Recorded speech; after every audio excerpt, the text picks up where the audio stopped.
Deputy shoots Pierce County man in the back. Pierce County deputy shoots a car thief suspect in the back as he tries to escape. The shooting was ruled justified, of course.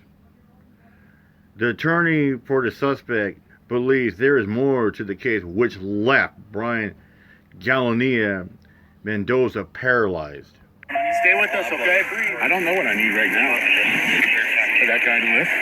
You just heard concern in the voice of Sergeant Ed Roberts. That guy he's referring to is Brian Galiana Mendoza, who was just shot. Just ran over my foot. Just 8 minutes earlier, he was trying to avoid arrest.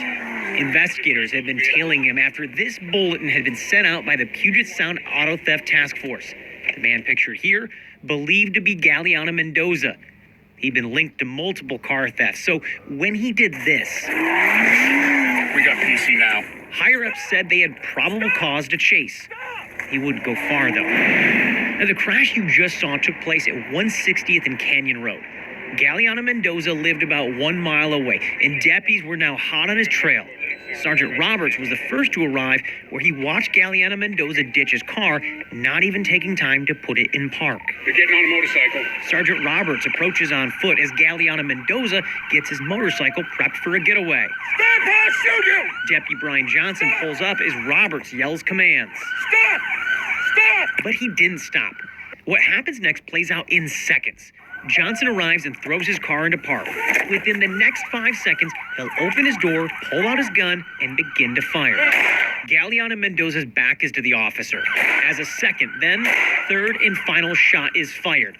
That shot hitting him in the back, taking him to the ground. There was no criminal investigation as to what Brian Galiana Mendoza did prior to this shooting. This is Galiana Mendoza's attorney.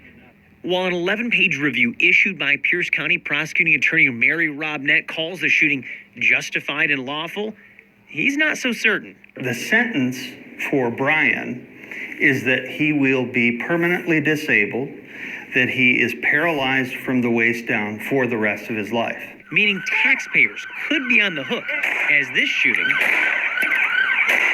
and Johnson's decision-making will go under the microscope as Galiana Mendoza takes the county to civil court. So we dug into every angle of that day's events, looking at dash cams and body cams. Now he's got his handgun out. Reviewing each critical moment with David Sweeney, a 30-plus year veteran of the force who now testifies in use-of-force cases around the state. He just went into the Pacific Drive Park. Fox 13 obtained video from each key player and dug up documentation from the county's investigation. Now, the prosecutor explains that Johnson didn't always remember how things unfolded, Just ran over my foot. including at what point Johnson's foot was run over. She writes, this discrepancy in sequence is understandable and is not critical to this analysis.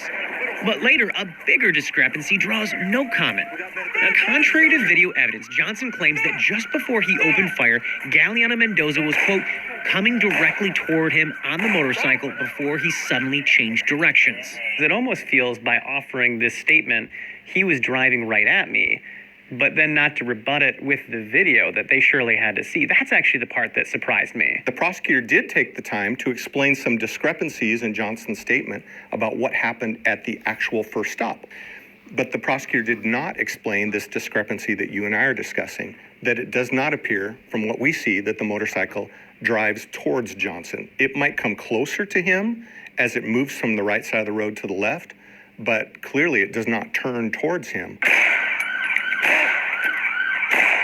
We also learned that Sergeant Roberts was trying to stop Johnson from opening fire.